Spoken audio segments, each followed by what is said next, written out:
दाजी कसं वाटतंय आता मला माझ्या संग भांडणं करून?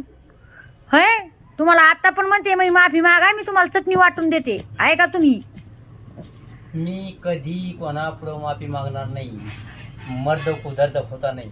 हो? दर्द चटणी खाईन हा, पण मी झुकणार माणूस नाही. अच्छा. हा. म्हणजे मी माफी मागणार नाही तुम्ही? नाही मागणार. काऊ मागणार? हे काही येत नाही का आम्हाला काम? असं का? राहायचं तर राय बाई, नाही तर निघ. नाही तर निक. हो, हे पाय त्यापेक्षा तर भाजी मसाला वाटला मी. वाटा वाटण खा. रोज तुम्ही अशी चटणी वाटून खाणार का आता? रोज चटणी मटन हे ते सर. हो, पण म्हणजे तुम्ही मला मी माफी नाही मागणार? नाही. हा? का मागायचं? बघा, त्यांच्या मध्ये भांडणं झाले तर ह्या दाजीच्या मध्ये भांडणं झाले. दाजीला मला मी माफी मागा, सॉरी म्हणा मला, मी तुम्हाला भाजी देते करून. का येत नाही का मला काम?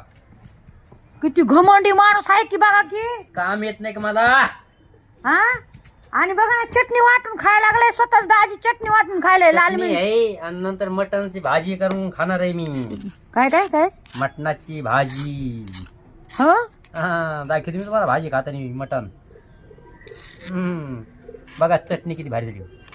काय डूक झाली, वसलं येईल. वास आपल्या आजीने शिकलेली मला चटणी. हो, खरंच वास यायलाय, मस्त बरं वास का? यायलाय. जा बसा तिकडे. वाशाला म्हणजे खाशी माझी चटणी तुझी. पण दाजी जाते ना माझ्याशी, मी माफी मागून टाका ना तुम्ही. कशाला मागायची? खरे खोटे बांधून माफी. मी माफी मागणार माणूस नाही. मी स्वतः काम करून खाऊ शकतो, भाकरी हो? टाकू शकतो, वड्यात हो? बनवू शकतो. बघा चटणी कशी झाली तर. बघा भावांना बहिणू, असा वाव. वाशीवरला घमघम. हो, मग तोंडाला पाय सुटली. हे असं वाटलं की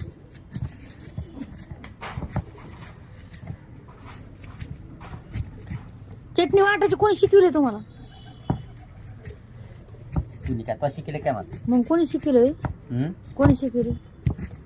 पूर्ण आलं मी चटणीसाठी. मला माहिती आहे भांडण होते मग कधी एखादी दिवस तरी. हो का? त्याच्यामुळे आपण आपलं सायमन जवळ ठेवून द्यायचं. हो का? किती दिवस खाणार आहेत असं? दररोज खाईनी एक शेबर एक आयटम खाईनी. हो, काय पाहिलं का? भावांना बहिणी बघून घ्या. कधी बायकोवर भरोसा ठेवू नका. ते म्हणे मी करीन भाकर तेव्हा तुम्ही खाता. स्वतः भाकरी टाकायच्या खाप खाप खाप खाप खाप.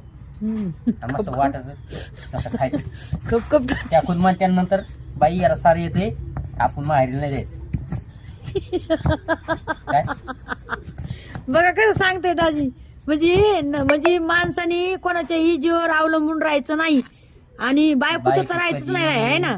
आणि म्हणजे कधी आपल्याला पण बोलून स्वतःला पण आलं पाहिजे, स्वयंपाक करता जेवण करता आपल्याला म्हणजे भेटणं असं खायला.